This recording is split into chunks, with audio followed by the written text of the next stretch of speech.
One time, nag-check-in kami sa isang hotel.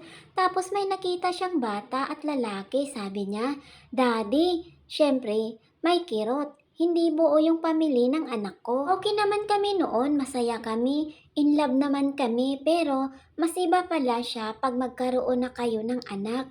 Mas kilalanin niyo pa yung isa't isa. Tanong ni Oji, may kutob ka ba noon na parang may nagbago? Course, kasi gusto kong mag-work so kailangan kong i-work out yung relationship namin. I tried naman pero hindi ko na kaya. Nasa akin na lang to kung gusto kong ituloy tong pagkabuo ng pamilya namin o hindi. Depende. Siya kung kaya kong tanggapin na lang na ganon. I tried.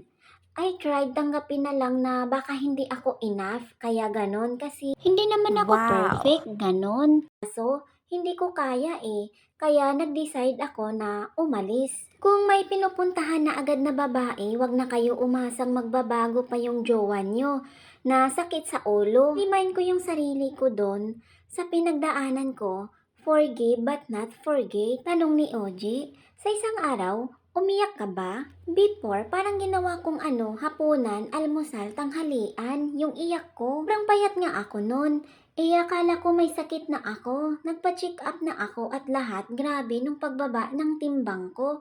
Hindi ko naman ginusto na maging ganun yung katawan ko, kaso yun yung response ng body ko sa iniisip ko. Tanong uli ni Oji, did you big?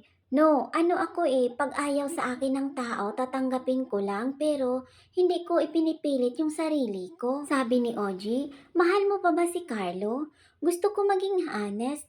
Of course, meron pa kasi daddy siya ng anak ko. So, ikaw, umasa ka pa. Kung titingnan ko si Mitty, syempre sino bang nanay na ayaw bigyan ng buong pamilya yung anak niya. Pero kung isipin ko yung naging relationship namin ni Carlo noon, parang hindi na rin naman magwo-work. Kung sakali man, walang sagot, sin lang. Kay Carlo kasi yung sustento niya, he can earn it a day. Pero ako yung pinoprovide ko na half. Ilang trabaho yung katapat para ma-provide ko yung 1 month. Nagampanan niya naman ang pagiging tatay niya pero he will only give her bare minimum. He will not extend effort. We love someone whom I thought Wow! will be the man who will always keep us safe. Someone who will protect us, but little did I know, he will be the one he is very excited to remove us from his life. Nagdadasal ko talaga na kung hindi para sa akin yung lalaki, wag ko nang mamit. Wag na pumunta sa buhay ko kasi ayoko ng heartbreak. Kung may dadating man na lalaki, sana, siya na. Ayoko nang magpapalit-palit or kumilala ng panibagong tao.